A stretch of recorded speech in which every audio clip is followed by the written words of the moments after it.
स्वागत है दोस्तों आप सभी का हमारी यूट्यूब चैनल जीएस अड्डा ऑफिशियल में। दोस्तों आज हम रिट के बारे में पढ़ने वाले हैं और यह एक ऐसा टॉपिक है जो ज़्यादातर स्टूडेंट्स को परेशान करता है। इसमें मोस्टली कन्फ्यूजन बना रहता है बच्चों को और आज हम बहुत ही सिंपल लैंग्वेज में एग्जाम्पल के थ्रू इस टॉपिक को समझने वाले हैं। एक एक रिट के बारे में मैं आज आपको बताने वाला हूँ।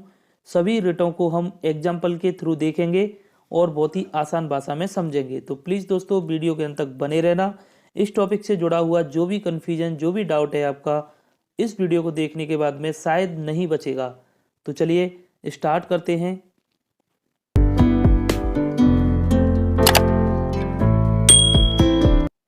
तो देखिए दोस्तों आज हम जो 5 रिटें होती हैं उनको हम पढ़ने वाले हैं।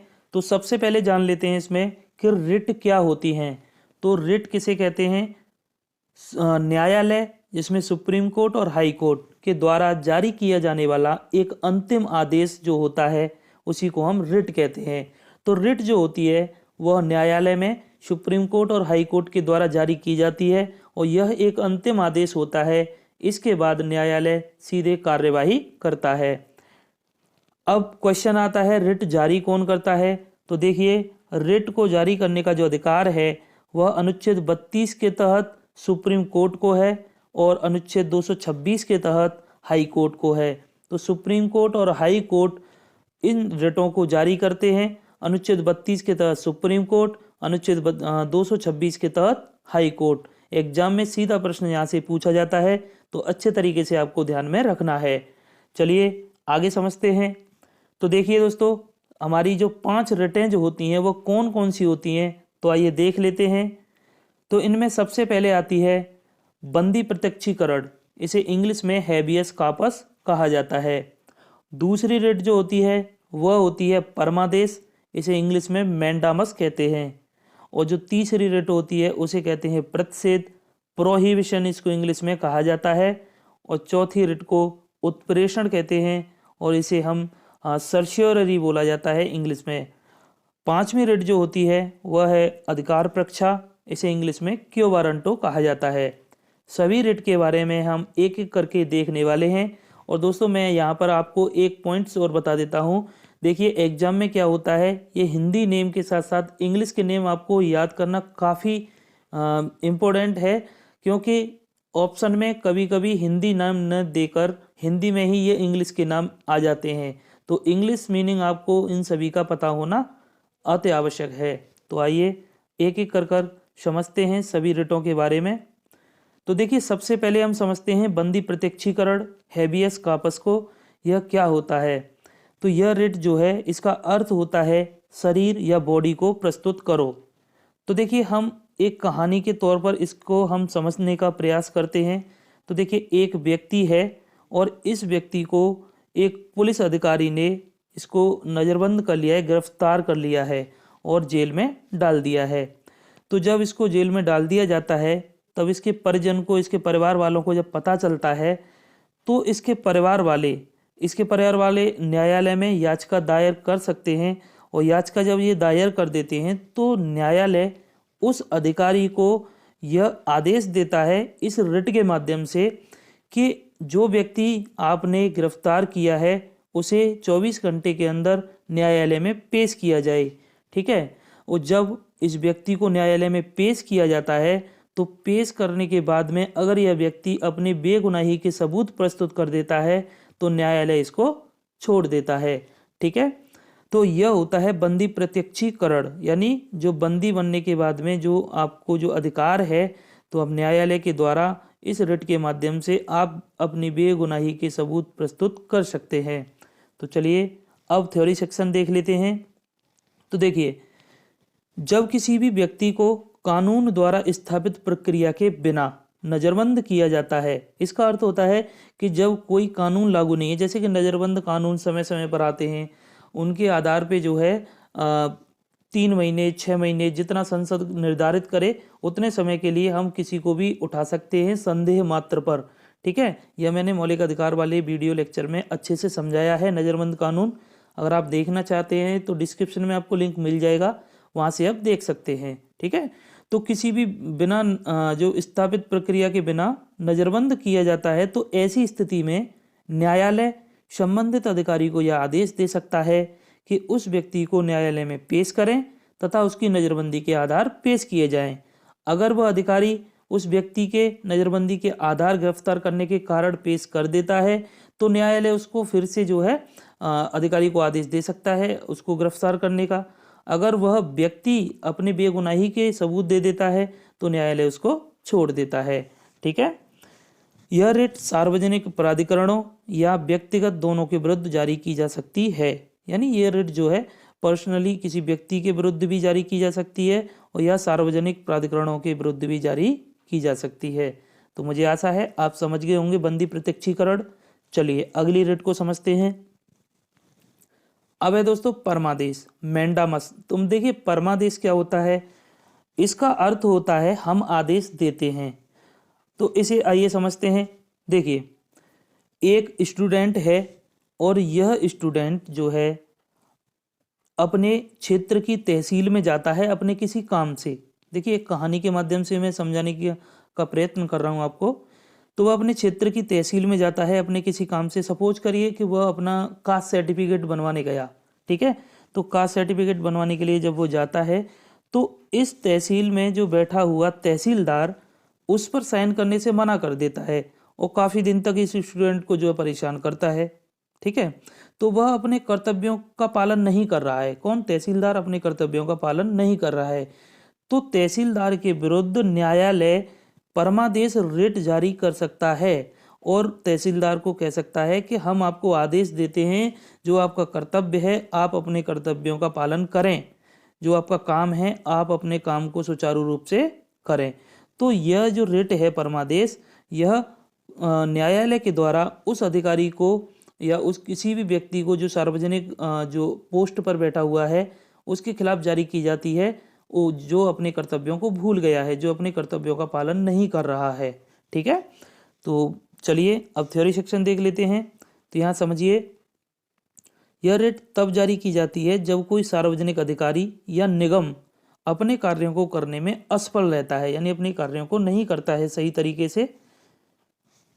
अपवाद है इसमें, यह रिट जो है राष्ट्रपति और राज्यपाल के विरुद्ध जारी नहीं होती है। तो यहाँ आप अच्छे तरीके से ध्यान में रखना, परमादेश जो है राष्ट्रपति और राज्यपाल के विरुद्ध जारी नहीं होती है। चलिए अब समझते हैं प्रतिषेध, प्रोहिबिशन। प्रतिषेध क्या होता है?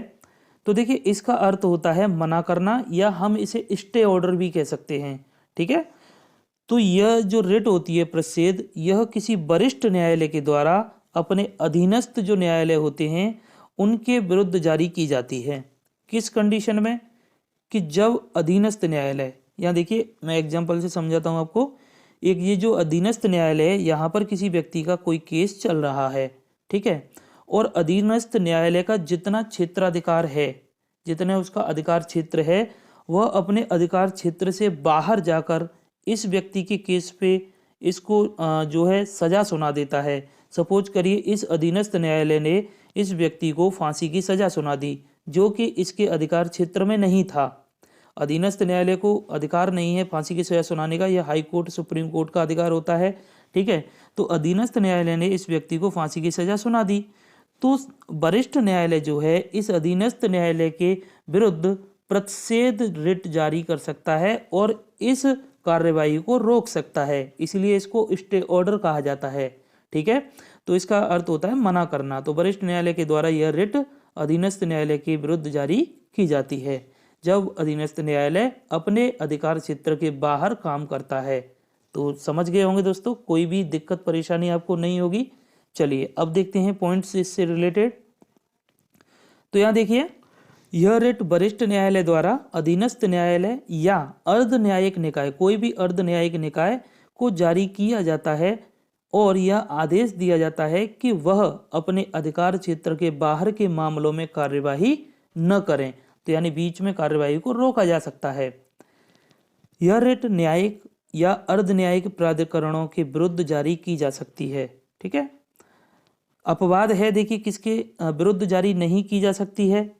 तो प्रशासनिक या विधायी निकाय या निजी निकाय कोई, या व्यक्ति, निजी व्यक्ति के विरुद्ध यह रिट जारी नहीं की जा सकती है। तो यह केवल अधीनस्थ न्यायालयों और अर्ध न्यायिक निकाय जो होते हैं उनके विरुद्ध जारी की जाती है वरिष्ठ न्यायालय के द्वारा। ठीक है, तो प्रतिषेध को आप समझ गए होंगे। चलिए अब आगे समझते हैं दोस्तों।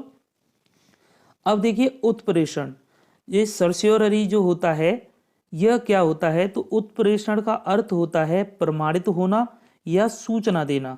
तो देखिए यह रिट भी जो प्रोहिबिशन था, प्रतिषेध जो रिट था इससे पहले जो हमने पढ़ा उसी की तरह होता है। और सबसे ज़्यादा कन्फ्यूजन जो है प्रतिषेध और उत्प्रेषण में ही होता है स्टूडेंट्स को। तो यहाँ देखिए आज शायद आपका कन्फ्यूजन दूर हो जाएगा। तो देखिए यह रिट भी जो है एक वरिष्ठ न्यायालय के द्वारा अपने अधीनस्थ न्यायालय के विरुद्ध जो है जारी की जाती है।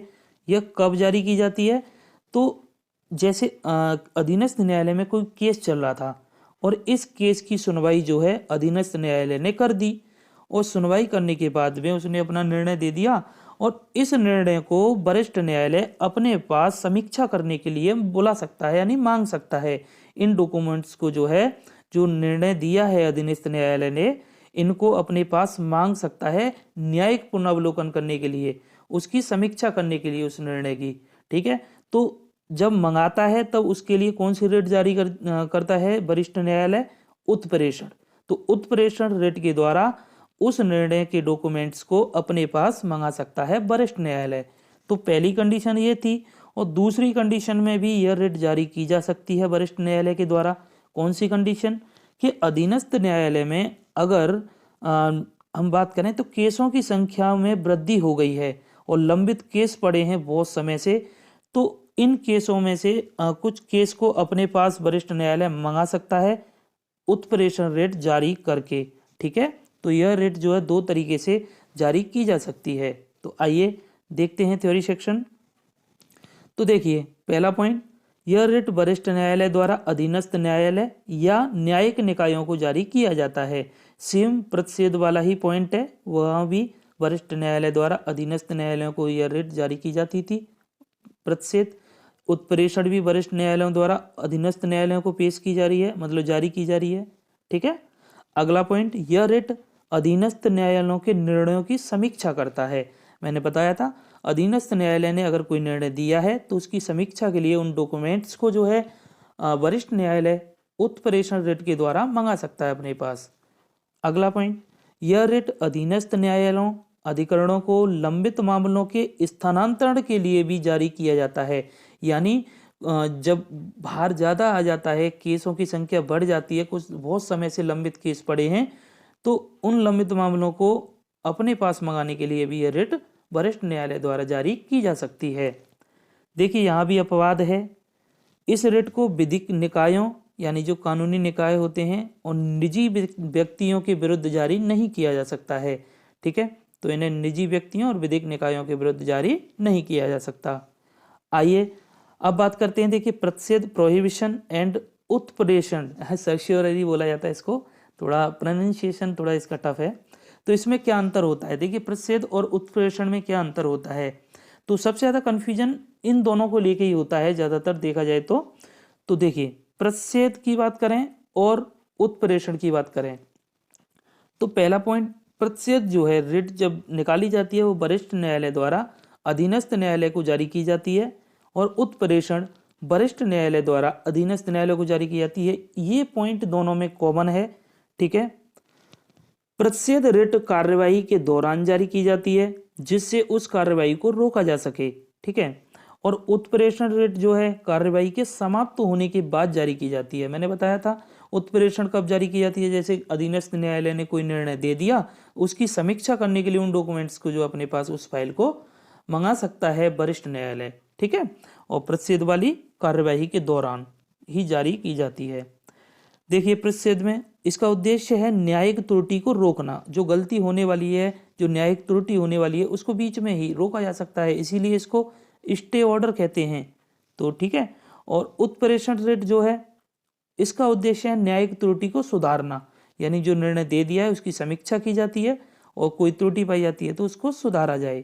ठीक है, चलिए दोनों में अंतर आप समझ गए होंगे। वीडियो अच्छी लग रही है तो प्लीज़ लाइक कर दीजिए और अगर आप हमें सपोर्ट करना चाहते हैं तो चैनल को सब्सक्राइब कर सकते हैं। अगर इसी तरह की वीडियो आगे भी आप देखना चाहते हैं तो बेल आइकन पे ज़रूर प्रेस करना, जिससे कि समय से आपको नोटिफिकेशन मिल सके। चलिए आगे चलते हैं। अब देखते हैं अधिकार प्रक्षा क्यो वारंटो। तो देखिए अधिकार प्रक्षा क्या ये रिट जो होती है ये किसके विरुद्ध जारी की जाती है? तो देखिए इसका अर्थ क्या होता है? इसका अर्थ होता है आपका अधिकार क्या है, आपका अधिकार क्या है। यहाँ देखिए ये समझते हैं जैसे कि कोई एक स्टूडेंट है और जैसे हम आप लोग जैसे स्टूडेंट हैं जो कंपटीशन की तैयारी कर रहे हैं, तो कोई परीक्षा हुई, कोई वैकेंसी निकली और एक परीक्षा हुई, उस परीक्षा में इस स्टूडेंट ने जो है भाग नहीं लिया। ठीक है, उसने फॉर्म तो डाला लेकिन इस परीक्षा में वह बैठा नहीं, और बिना बैठे ही यह अपने जैसे जुगाड़ लगा के कैसे भी पैसे वैसे दे के इस पोस्ट को इसने हासिल कर लिया। ठीक है, इस पोस्ट को इसने हासिल कर लिया। तो इसने एग्जाम दिया नहीं लेकिन पैसे देके पोस्ट को हासिल कर लिया, लेकिन इस पोस्ट के योग्य यह व्यक्ति नहीं था, यह स्टूडेंट नहीं था। तो न्यायालय इस व्यक्ति से जो है इस अधिकार प्रक्षा रिट के माध्यम से यह पूछ सकता है कि आपका अधिकार क्या है, आप इस पोस्ट पर जो बैठे हुए हैं क्या आपने इसे सभी जो भी इसके जो भी टेस्ट वगैरह थे, जो एग्ज़ाम हुआ था, इन सब में भाग लिया है या नहीं लिया है, आप इसके योग्य हैं या नहीं हैं, या आपकी क्वालिफिकेशन इस पोस्ट लायक है या नहीं है। अगर ऐसा पाया जाता है, अगर ऐसा पाया जाता है कि इस व्यक्ति ने इस एग्ज़ाम में भाग नहीं लिया और पैसे देके या किसी भी गलत तरीके से इस पोस्ट को हासिल किया है, तो न्यायालय इसके खिलाफ कार्यवाही कर सकता है और इसे इस पोस्ट से भी हटाया जा सकता है। ठीक है, तो ये होता है अधिकार प्रक्षा, या इसमें पूछा जाता है किसी भी सार्वजनिक अधिकारी से कि आपका अधिकार क्या है, आप किस अधिकार से इस पोस्ट पर बैठे हैं। तो आइए इससे जुड़े हुए पॉइंट्स को देख लेते हैं। तो देखिए दोस्तों, यह रेट किसी भी व्यक्ति को सार्वजनिक पद धारण करने से रोकने के लिए जारी की जा सकती है जिसका वह हकदार नहीं है। ठीक है, इसके लिए एक अपवाद देखिए, यह रेट जो है निजी व्यक्तियों के विरुद्ध जारी नहीं की जा सकती है। तो जो प्राइवेट जो व्यक्ति होते हैं उनके विरुद्ध यह रिट जारी नहीं की जाती है। मुझे उम्मीद है सभी रिट आपको अच्छे तरीके से समझ में आ गई होंगी, कोई कन्फ्यूजन, कोई भी दिक्कत परेशानी आपकी नहीं रही होगी। कमेंट करके ज़रूर बताना और यह वीडियो कैसा लगा, और मिलते हैं आपसे नेक्स्ट वीडियो में। तब तक के लिए जय हिंद, जय भारत।